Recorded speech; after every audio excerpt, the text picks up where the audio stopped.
healthy relationship.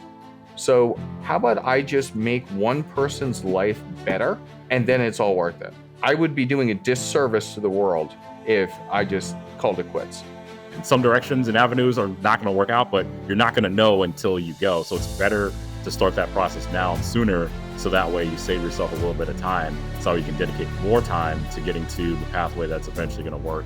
Own up to your mistakes. Brutal honesty about yourself and about life has only done me favors. You're a man living in the modern world in a time when men and manhood are not what they once were. You live life on your own terms. You're self-sufficient.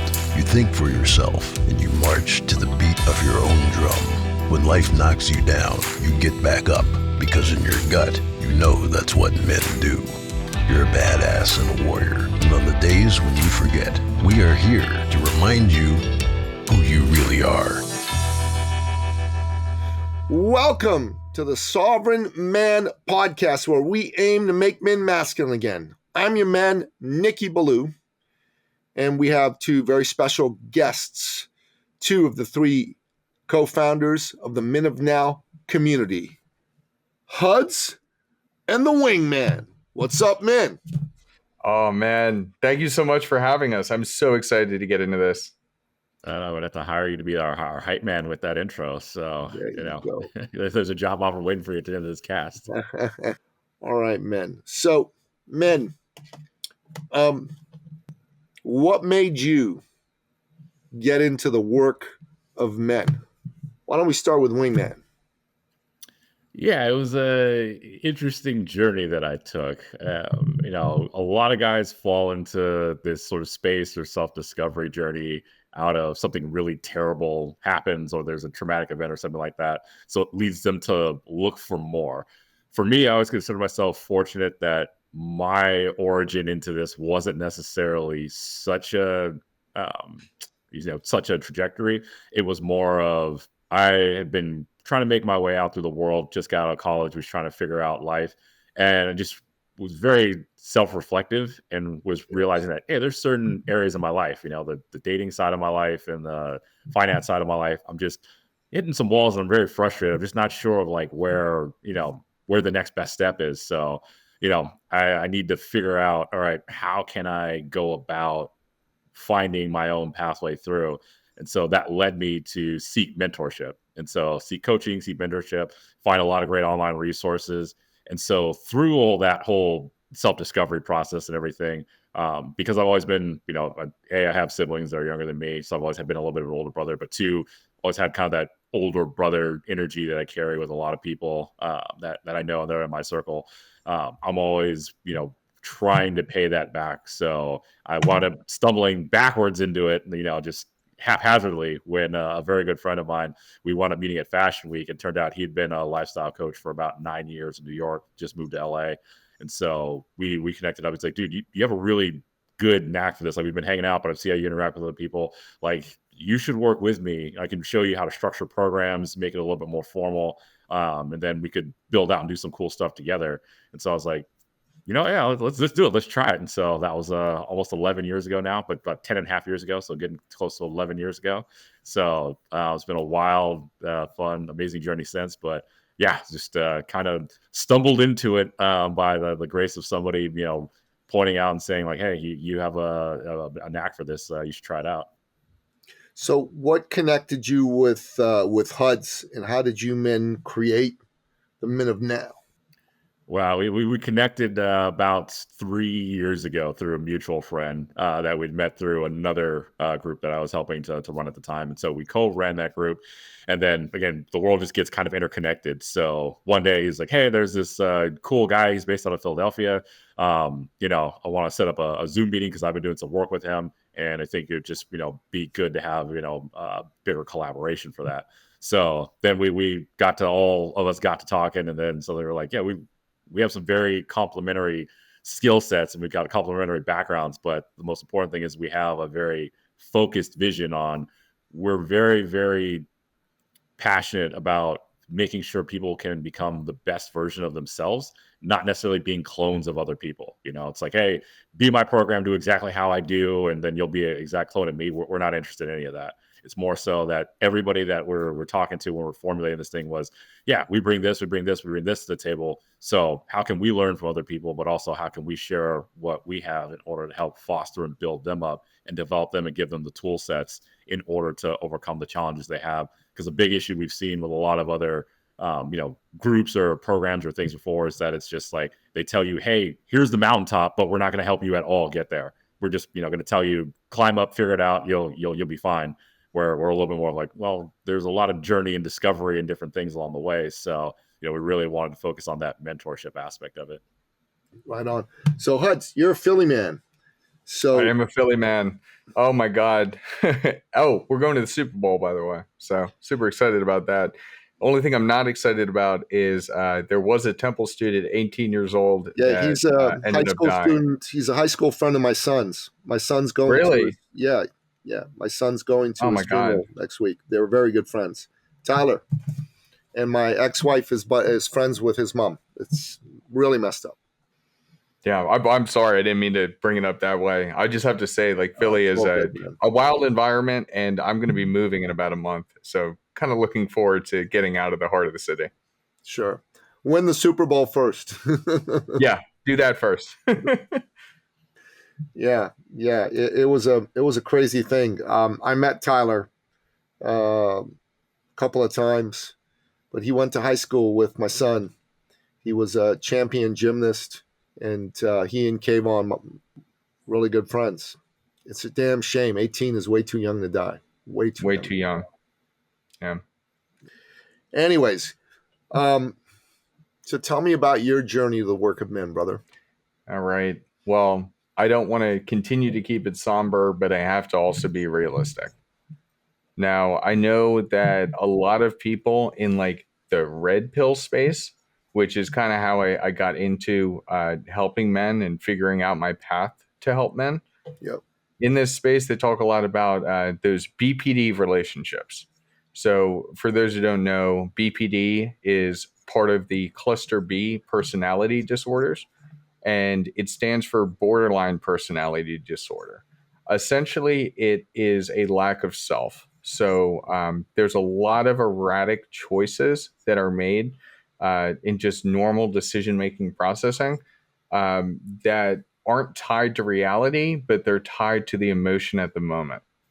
So I had gotten in a relationship with somebody who, I absolutely loved her. I really did. And we had moved in together, and I thought we were moving forward, but I was not paying attention to red flags.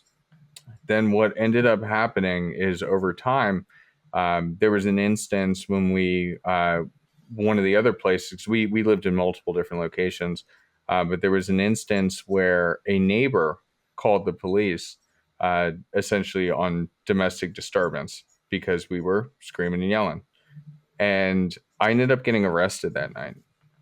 And through that arrest, I didn't have enough money to afford everything.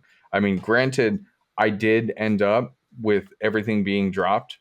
So like, because I wasn't actually, like, I didn't do anything wrong, but if you understand in the state of Pennsylvania, not all states are this way, but I think most are. If they're called for a domestic disturbance, they have to arrest at least one person. So I ended up getting arrested over it. So in the time having to move back with my parents during that period and having to go through the court situation, and then finally getting everything dropped and being able to move forward in my life, I looked back on my decisions so far and my decisions with her, and I hated myself. And quite frankly, I was close to kind of offing this whole journey of life. And so I ended up coming across MLD, Modern Life Dating. He does a lot of different courses, and he had one where it was called Pandemic Pickup. And so you imagine during the pandemic, everybody's locked inside. He's got this course. It was only $300. I was like, this is super cheap.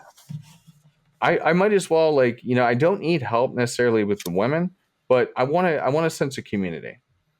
And so I ended up jumping for that. And throughout that experience, I ended up realizing that I could actually teach these guys. I could actually help.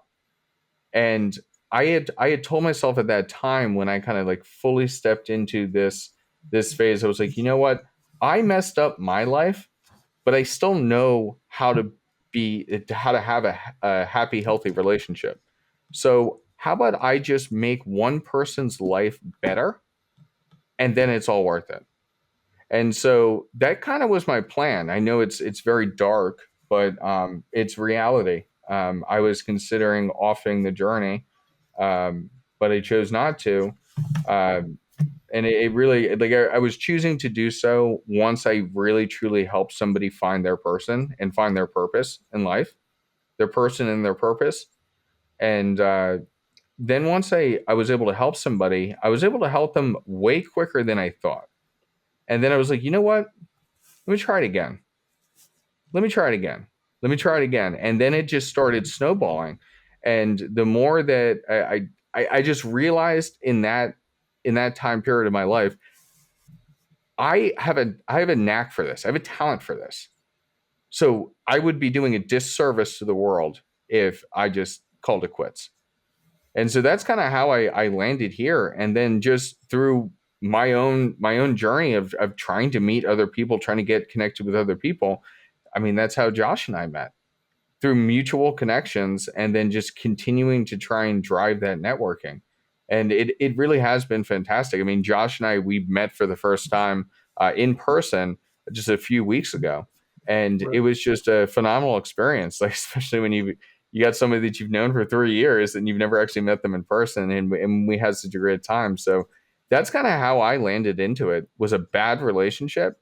And then realizing, I mean, I was thinking negatively at the time that I screwed up. So how can I help somebody else? But then realizing I actually was good at helping other people.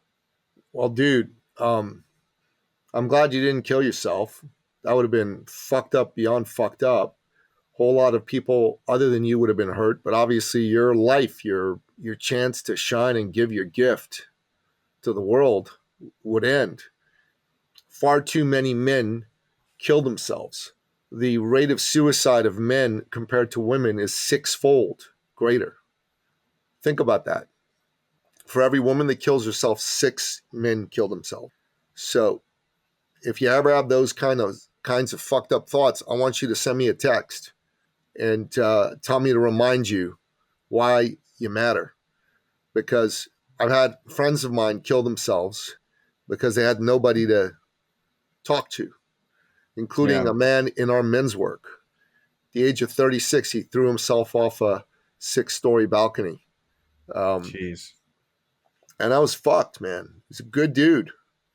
His name was Nardeep Graywall.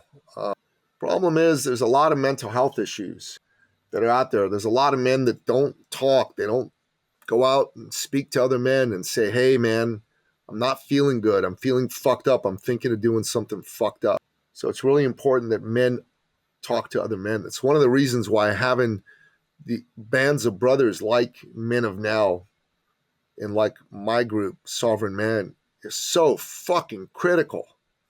Yeah. So fucking critical. And you engaged in one of the precepts of Glasser choice theory.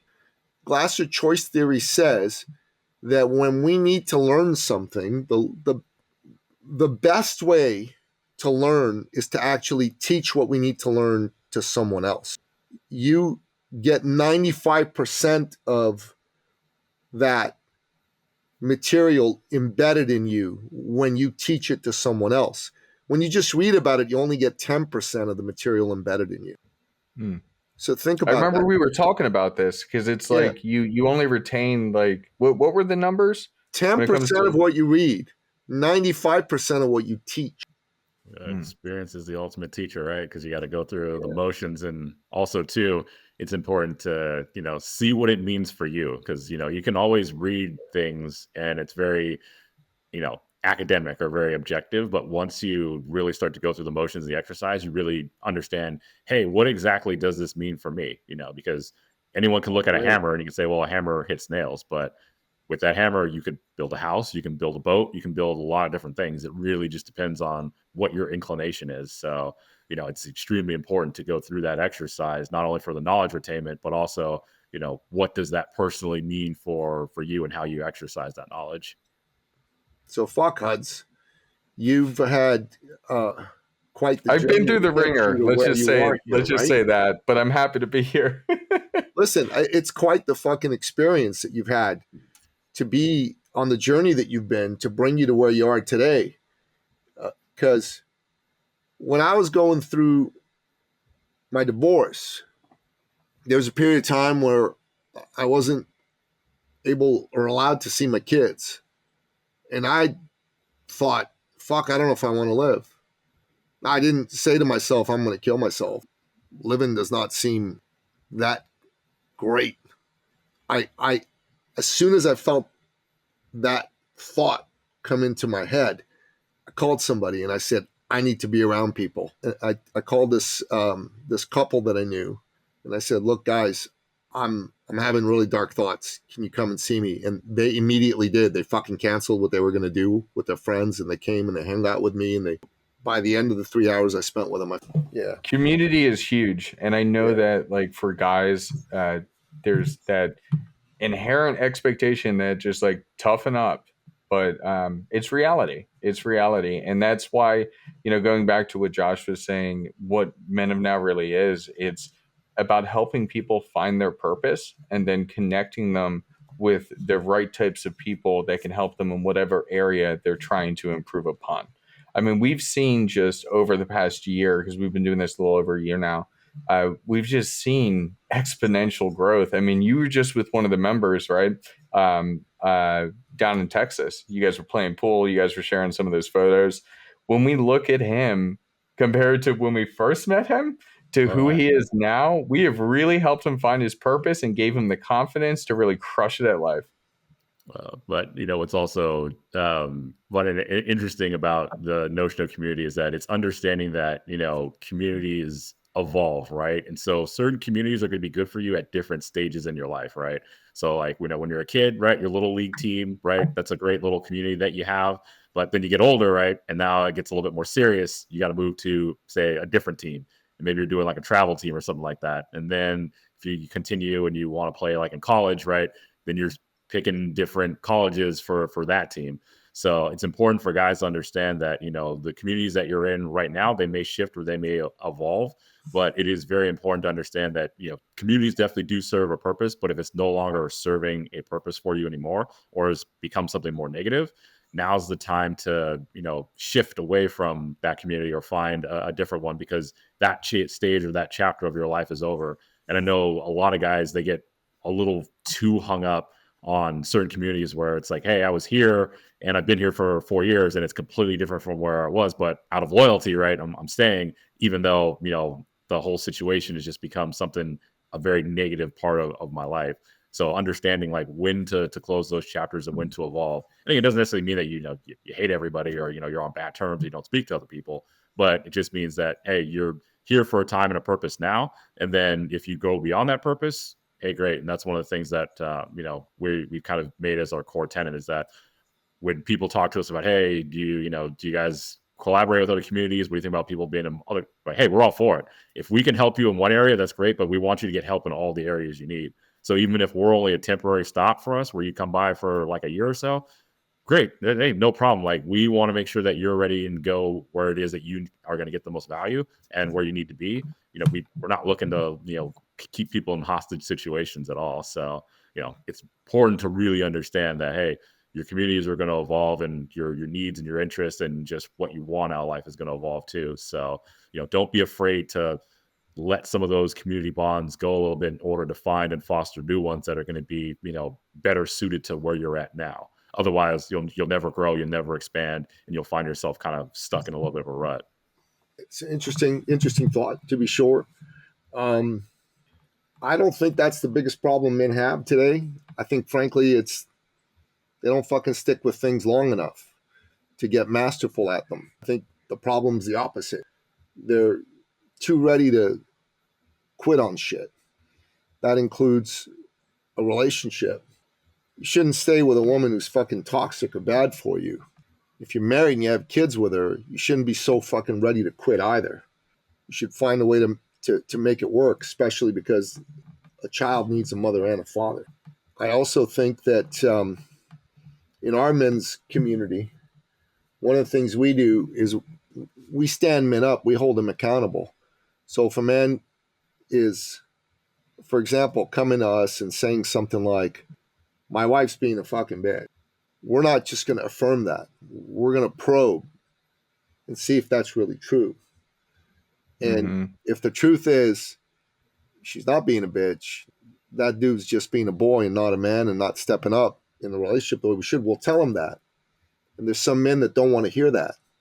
They just want to be affirmed. They want to be affirmed in their bullshit. And I don't think that serves men. And there's men who run away from that. After we do that 3 or 4 times, they go, well, I don't think it's a group for me. I've grown, I've evolved. No, you haven't grown and evolved, you dipshit. You just don't want to fucking face yourself in the mirror and see that you're not being a man, you're being a boy. That is literally how my first men's group ended, was because my partner for that, I called him out and he did not like it. And he didn't like it so much that he let it completely destroy our entire relationship. And I haven't spoken to him since. So he's and it a was girl. over the dumbest crap. It was all because, dude, this is such a dumb story. It was all because he was going to be moving to Mexico with some girl that he had been dating for 3 months. And I was like, I think you need to take a little bit more time to think about this. And he didn't like me critiquing him. So much so, the ego was so strong that it crumbled that first men's community. And that's why, I mean, it's so important to be around people that are uplifting, that uplift others, but are also going to hold you accountable and listen and pay attention. You don't want a bunch of yes men. You want people that actually have your best interests in mind. Yeah, dude, you're a former friend is a pussy. He's a girl. He's feminized. Because if he was a man, he'd be able to hear that and not get all butthurt. He'd ask you, why do you think that? And he'd hear you out. And he'd still make his own decision, but he'd hear you out. Like, if I have someone who's a good friend of mine, who runs my men's community with me, and he's got a problem with how I'm showing up, I want him to tell me. I want to know. I want to know why. And I want to examine if he's correct. Because if he's correct, then it's in my best interest to do something about it. If he's wrong, he's wrong. Well, fuck it. I won't listen to him. But I'm not going to get all butthurt and angry and yell at him and stop being his pal because he fucking had the temerity to call me out. Oh my God, that's so horrible. You can't call me out. Fuck that. I mean, that's the purpose of these groups, right? Is that, again, you're covering each other's blind spots, right? And, you know, as much as we all like to think that we're so amazing and awesome, like we're all human, we're all fallible, right? So, you know, it's important that you have other people and different perspectives that will tell you, you know, stuff that you don't want to hear. And the things that, you know, maybe may not necessarily be like as flattering. Now, of course, there's a way to go about it, right? They could be, you know, someone could deliver it in a very condescending way, which is not as constructive because now the person that's trying to receive it isn't as open to hearing it. But you know, that withstanding, you know, it's really good to understand that, hey, you know, in order for you to get better, you're going to have to go beyond what you can currently do. And we get really comfortable a lot of times and like, hey, this is our routine. This is who I am. This is what I do. But it is important to be around other guys that are going to say like, hey, you can do better at this, or we know there's more that you can do. And we're not just saying this because, you know, we're trying to have a joke at you or just to be mean, but we actually really do think you can be here. And we're trying to get you to that, you know, next level that is going to be for your best interest. But the real question is going to be, you know, you have to ask yourself, do you want it? I wholeheartedly agree. And I also think, I mean, we're men here, right? We're not little boys. If you can't take a man speaking roughly to you, you have no business calling yourself a man. You really don't. You're a girl, you're pussy. If I'm being an asshole, and I'm sometimes an asshole, that's a fact. I bet you men are too. I'd want my men to look me in the eye and say, you're being a fucking dick. Right? I want a man to look me in the eye and say, you're being a fucking dick. And I wouldn't want him to like sugarcoat it or be sweet to me to try and get the message. Well, maybe that's not the best way you could have put it. No, you're being a fucking dick. Cut it the fuck out, right? Because sometimes that's what a man really needs to hear. Like, we're not girls here, and this is the problem with our society right now. We're treating each other like women. That we're trying to shade the truth so we don't offend people. Fuck you, man. I wanna be offended. I want someone to fucking tell me when I'm being a dick. Because I want to get better. I want to know when I'm fucking up. Exactly. And I fuck up every day. I'm far from being awesome, dude. I'm just a fucking jerk of a man. Some days I'm great, and some days I'm a shit. You know? I'm the same way. I'm the same way. You're a man. Listen, the other day, my 16-year-old son, so not my son whose friend passed away, but the younger one, he had a soccer game. And he said to me, Dad, we have to leave at X time. And I said, no, that's too soon, you know. And he just got mad. He started yelling at me.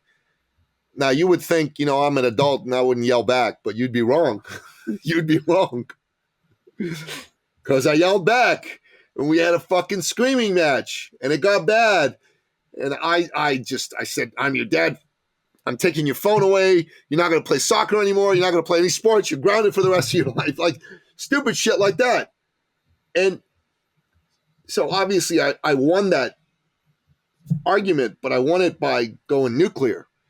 Yeah. And I felt horrible afterwards. And I called my son up, you know, because, you know, he stays with his mom some days with me. And I just said, look, son, you know, the way you spoke with me wasn't cool, but there's no way I should have engaged, and I'm sorry. And you know, God bless him. My boy said, but I was a jerk. I was a dick. That's not the only time. Won't be the last time I'm a dick to somebody. That's for sure. But that's what's so important about like becoming a man. Like, as you said, we're not boys here. We're men. And I think that one of the very honorable things you can do, anytime you mess up, hey, own up to your mistakes. Yeah. Own up to your mistakes. Brutal honesty about yourself and about life has only done me favors.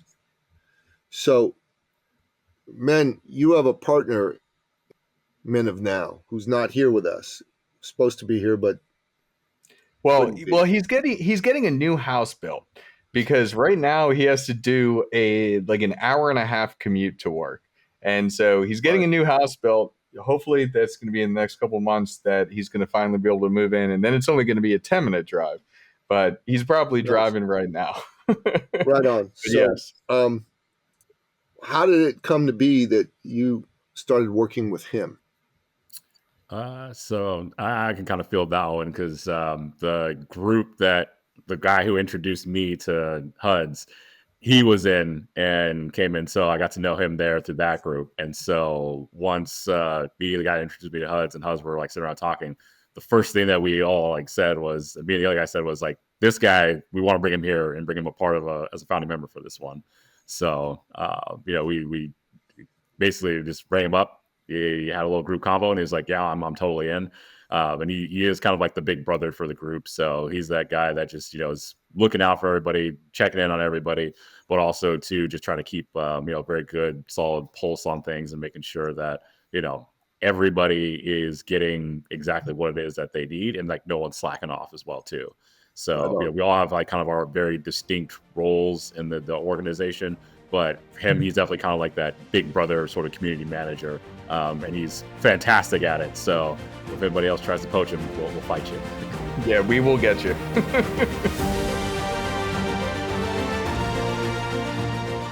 Kevin's absolutely fantastic. Kevin has a history in military.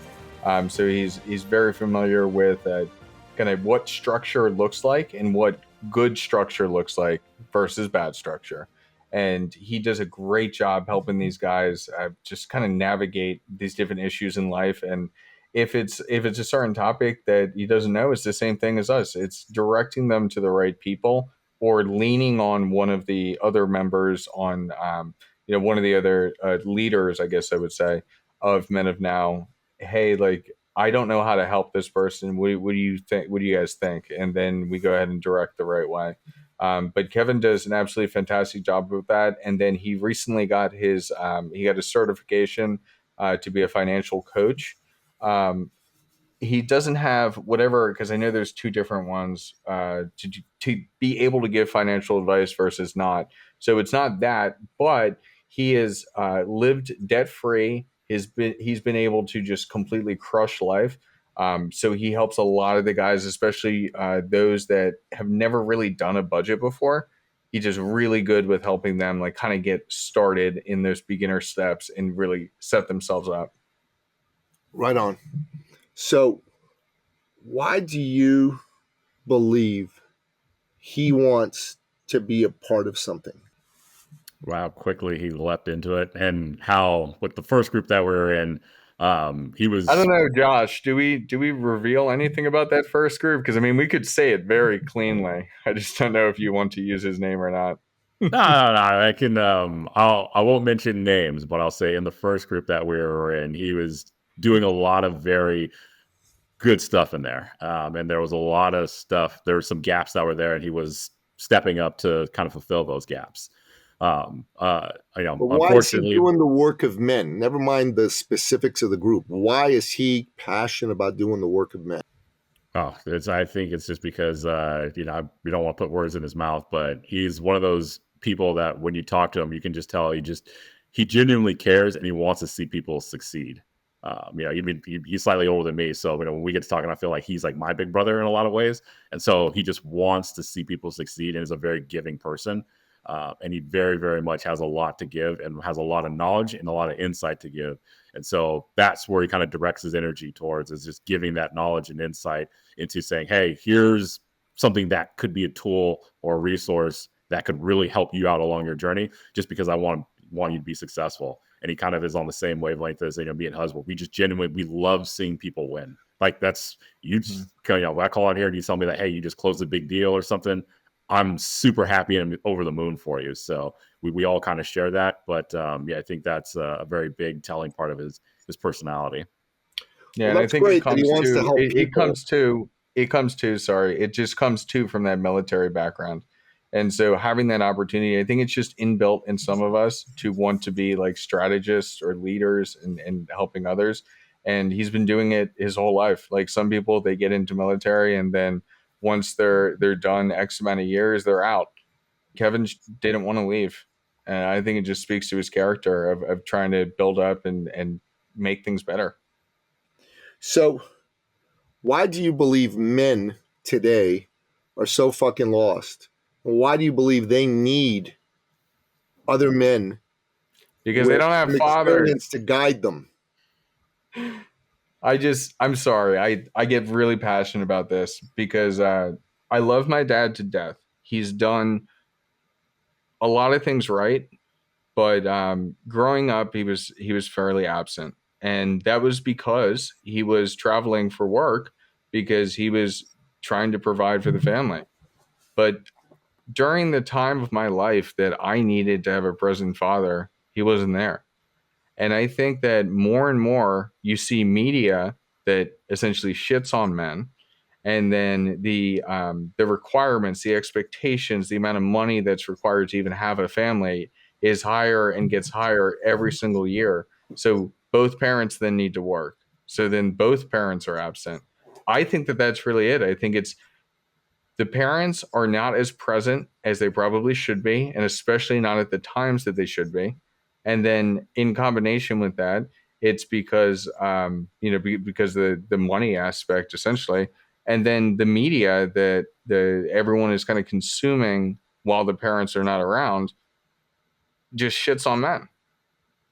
Yeah, I would say that there's a strong dilution of sort of that masculine energy and masculine presence, right? So if you think of things in terms of like, energies, right? Men and women, they're such a spectacularly complementary system, right? But you need, some good masculine presence to be balanced out by some good feminine presence, right? There's pros and cons when you see like, when it's too masculine, then suddenly everything's a fight, a battle, wars are breaking out, people are getting killed. Like it gets a little hairy, right? When it's like a little bit too feminine, like what we're seeing like currently, then there's not that sense of like structure. And so things just tend to wander and roam and be unkept and go all over the place. So it's trying to get back to that balancing act. And I just do think that right now there is a very severe dilution and lack of that sort of masculine presence, which was why when, as a guy, if you carry yourself with that, you just instantaneously stand out far more. And people are just like, whoa, something's up or interesting or different about this guy. So, I think they're on a broader social level for sure. And it kind of comes with the times, where I think it really all kind of points back to a bit of what was happening in the world, especially from like the 1920s all the way through the 1950s for that good stretch and run. It was like, hey, we need very good, strong, pressing, masculine presence in the world because there was a lot of craziness. And then things sort of kind of stabilized. And so, we kind of became victims of our own success in that front where, all right, things were a little bit more stable. The world got a little bit more stable. And so now things are trying to run amok a bit. But I think with the advent of the internet and people seeking this knowledge and being able to go find what it is that they want and build that community or go not be geographically restricted to it, we're starting to see a little bit more of that balance come back a bit. But there's still quite a way to go, I would say. Oh, there's a heck of a dude. There's a lot more we need to do. But I know Nikki, you're a Trumper, right? Love it. Same thing. I love it. I have to say, I am been so impressed. I have never seen an administration brand new that has done so much in such a short amount of time. I agree. And I think that when essentially what we're talking about, where I do think that there is a disparity in like the family dynamic and like people are allowed to run a little bit more free than they probably should. Trump came in as dad. He came in and he just established structure, and it's like, this is how it's going to be. And I can't wait to see. I mean, personally, I just can't wait to see how everything will get better, because with structure, you find success. With no structure, you never know what you're going to get. I agree with what you men say. I believe the world is certainly in the West, United States, Canada, Western Europe, Australia, New Zealand, those kinds of places. There has been a delusion that has been perpetuated by the forces of godless communism to weaken the West and put the world under the control of a group of elites who want to tell you how to live, where to live, and they don't give a shit if they burn society down as long as they get to rule over the ashes. They just don't give a shit. And I believe the election of Donald Trump was an attempt by the masculine essence to push back and say, fuck that. We're not going to let that happen. And this first 10 days, 11 days of the Trump administration has been full of more positive activity than the entire 4 years of the Biden administration. And that is shocking. I used to say that the best president of my lifetime in terms of his accomplishments was Ronald Reagan. And I still think objectively that's true. But by the end of this term, it's probably going to be Trump. He's probably going to surpass Reagan. I think he's setting up the Republican Party for a period of extended dominance in American politics. And I believe this is good for the cause of freedom in the world. And men are at the forefront of making this happen. And you can see that the men around Trump are all strong, tough, masculine men. And the women... J.D. Vance, oh my God, love that guy. He's a stud, man. He's a fucking stud. Pete Hegseth? Fuck me, that dude is a rock star, man. He's a fucking rock star. And I was watching RFK Jr. and Kash Patel, and, Pam Bondi and Tulsi Gabbard, they're women, but they're fucking rock star babes. I love them both. They're really is that the new press secretary? That one, Carolyn Levitt. Yeah, she's great too. Yeah, she's so good. She is good, man. She's good. But I tell you, I believe we're in not just for a golden age of America, but a golden age and renaissance of manhood and masculinity because of the election of President Donald Trump. That's my belief. I'm wondering I agree with you comments on it. on that. Let me just speak on that for a second, because for so long, when it comes to politics, I love politics and I love drama. But when you think back to how Donald Trump's been represented the entire time, it's always been toxic masculinity. Yeah, that's the Quite new N word, frankly, bro. We can't be using that on this show. I just got to tell you, you got to call it the TM word, just like the N word. That's the new N word. We're not allowed to use that phrase on this show. So I got to just warn you about that. You get a pass because you fair didn't enough. know, but that's it.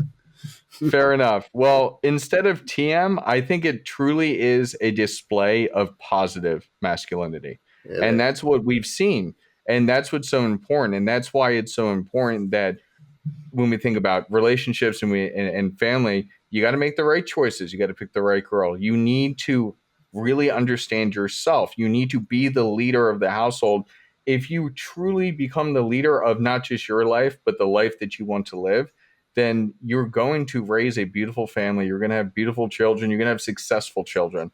And so this beacon of positive masculinity is incredibly exciting to actually finally see again. But I just think it's, it's a sentiment of like, you can only push people so far before there's a reaction, right? Or a recall back.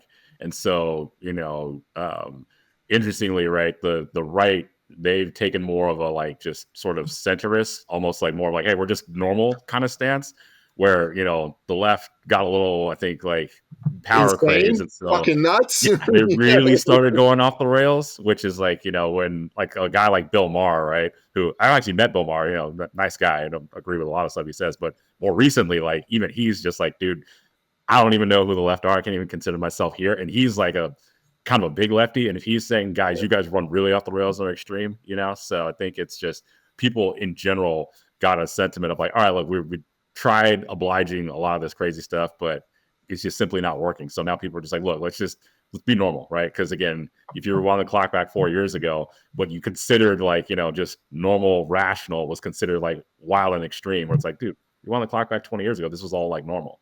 So I think, yeah, we've hit that sort of like we swung the pendulum way too far, and now it's starting to teeter back. So it's going to be fun and exciting to see what happens. I think that we don't have a left or a right anymore. We have normal and insane, Yeah.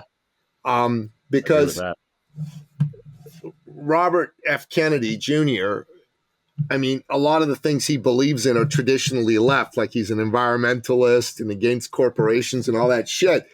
But he makes fucking sense to me. Like he's normal. He's not nuts, right? While these people are saying you can't sue the vaccine companies, I'm like, why not? What if they fucking fuck up and hurt people? You should be able to sue their asses. Like, it's not left or right. It's normal and insane, right? It was crazy watching his what was that Confirmation hearing. The confirmation hearing. It almost felt like I was watching gosh, I'm so bad with names. Back in 2017, who was the judge? Kavanaugh. Right? Yeah, so it felt like watching Kavanaugh again, where it's like all they want to do is just attack. Gotcha. And I've seen memes where it's just like, do you see a pattern? And it's always like somebody on the right being very calm, collected, stoic. Stoic is, I think, the most important skill or habit or whatever mentality that a man should have. You have all these stoic men, and then you have all these screaming women at them every single time. And it's like, why? Yeah, that was wild, man. That was fucking wild. Seeing him with Elizabeth Warren yesterday. Oh my gosh. Shit, that was pure entertainment. Like, break out the fucking popcorn with the butter, man. Let's go. But I think, the good news is that, that sort of trend and that shift and sort of vibe, like now makes it an exciting time. So for, guys out there, if you're seeing this, like, opportunities are shaking open now. So it's like, now's the time to really start capitalizing and really like put yourself out there and really go for it. But also it's important, like, find your tribe, find a tribe of guys that are moving in the same direction, because life is a team sport. If you try and go like all, solo player, commando against everybody else, you're fighting against teams. You're always going to be outgunned, out-resourced, out everything. So build a team. Yeah, don't do it alone is super fucking important. You need to have a tribe. I had a guest on recently on the podcast, Adam Allred, and he said that good tribes make for good men. I really like that. I thought that was powerful. Good tribes make for good. So every man needs to be part of something bigger than himself. And if he finds a good tribe, yeah. And I would encourage guys not to give up if it fails a couple times. I've picked some bad tribes.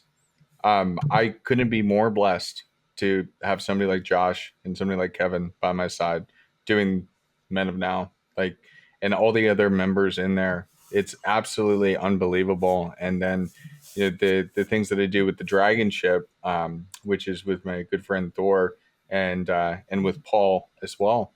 God, I'm so blessed every single day. And I think back to that period of time where right after that arrest, I didn't really have friends anymore. I didn't stay in contact with people from college. So I was dealing with everything in life all at once alone. And I just have to say that once I got back into understanding the importance of community and finding the right people to have around me, everything changed. Yeah. And again, just, never underestimate where things can go by just, putting yourself out there and chasing after stuff. Like me, I've been fortunate where I've met all the pretty much big names in the space, even way before they were super big names. So, back in 2016, I was interviewing Rolo. Back in 2017, I was having dinner with Andrew and Tristan Tate.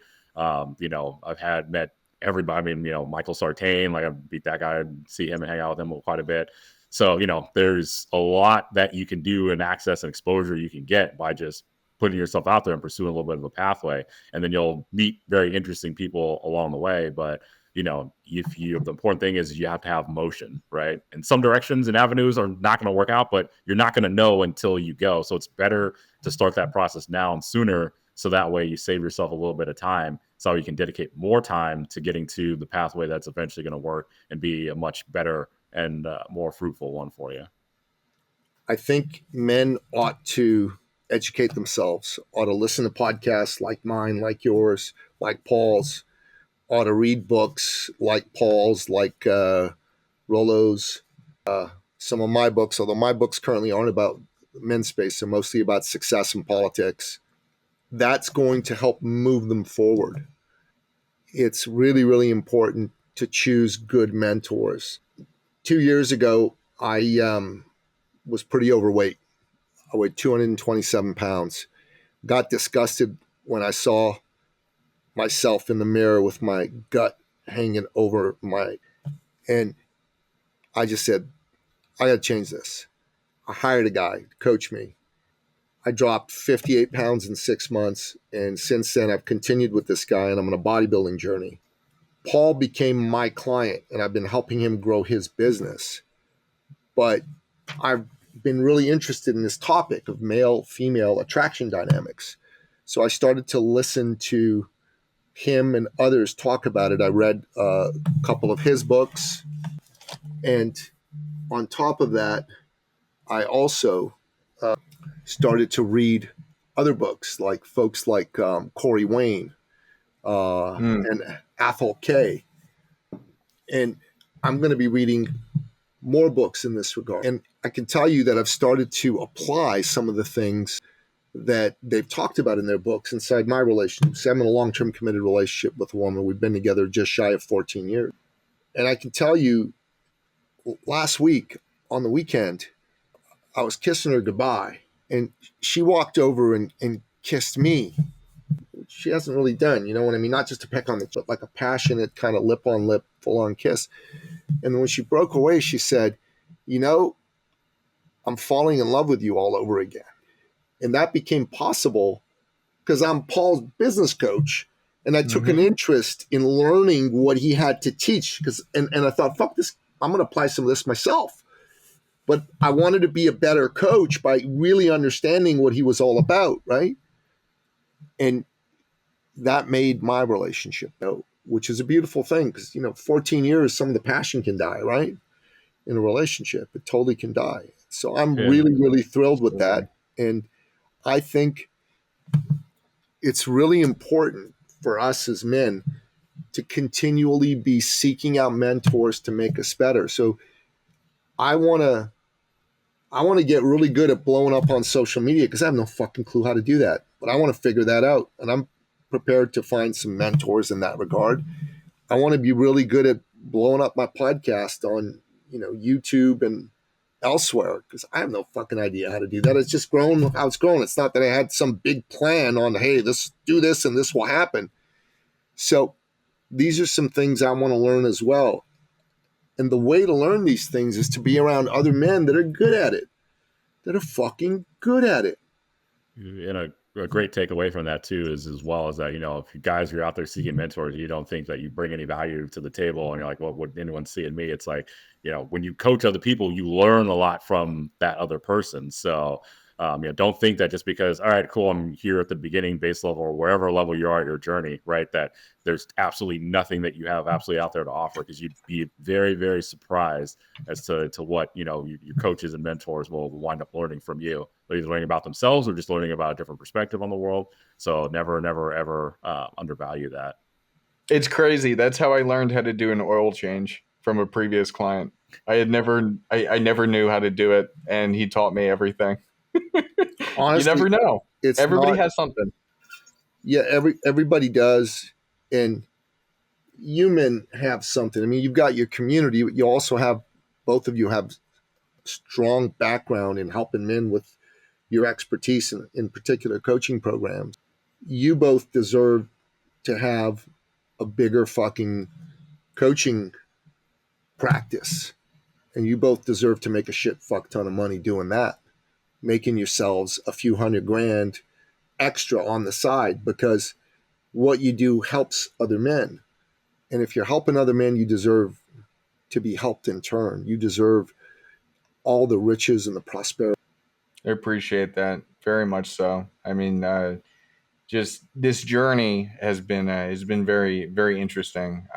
And Josh and I both, we share the same, and Kevin does as well. We just share so much satisfaction out of helping people not just see their dream, but attain their dream. And I'll tell you guys the secret to what has made, us effective coaches. And one thing that I picked up from you, Nikki, as well, it's a very similar wavelength to Kevin and Huds. When we do coaching, right, 80% of it is us talking about our failures. We tried this, it failed. We did this, it blew up. We completely just flattened out and rock bottomed here. So, we could always, it's easy to sit on our high horse and say, oh, look at me, I'm so successful, I'm so great, I'm so X, Y, I'm so Z. Yeah. But in reality, just failure is the best teacher. And that's why we usually lead very heavily with most of what we have to say is, hey, here's about our failures. So that way, you know exactly what to look for, how to better prep yourself, but also to save yourself some time, some aggravation. And here are the things and the takeaways I learned. So that way you don't have to go through it. Or if you do, it doesn't impact you. It sets you back as much as it did us. So that's always something to be very mindful of in your mentors, is when you're looking for those mentors, how often they talk about their failures, or do they just always show you about, hey, they're so successful and so X, Y, and Z?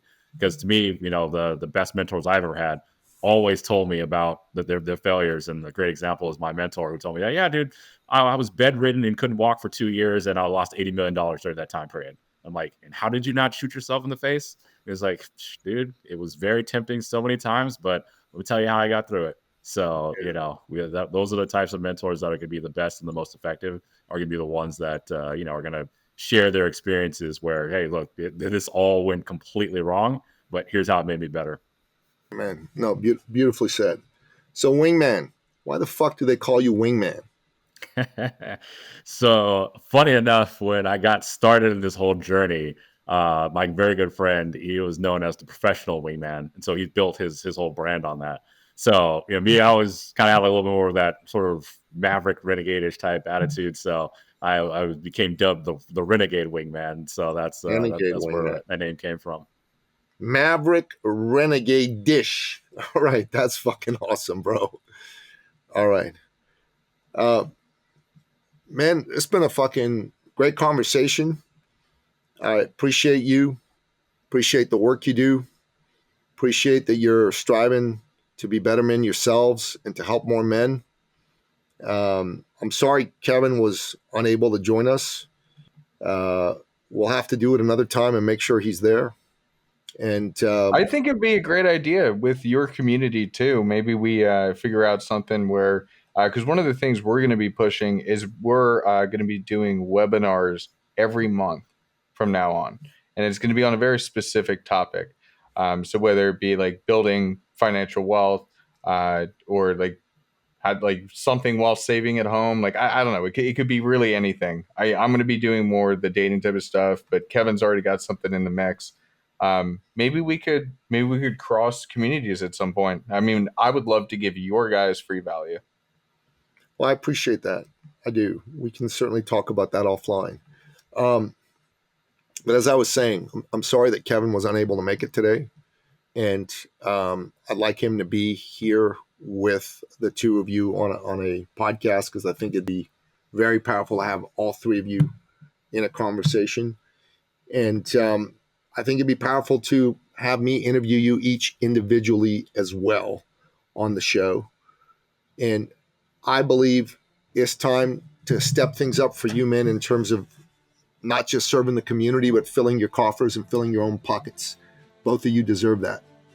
And now, not someday in the fucking future. And that's what I'm here to tell both you men, and want to make sure that happens for you. That's why they're the men of now. There you go. There you go, man. Well said. That's it. Okay. Thank you so much for coming. Thank you so much for having us. Yeah. Appreciate it. Thank you for listening to the Sovereign Man Podcast. If you're ready to take charge of your life and become the man you've always wanted to be, we invite you to join the movement at sovereignman.ca.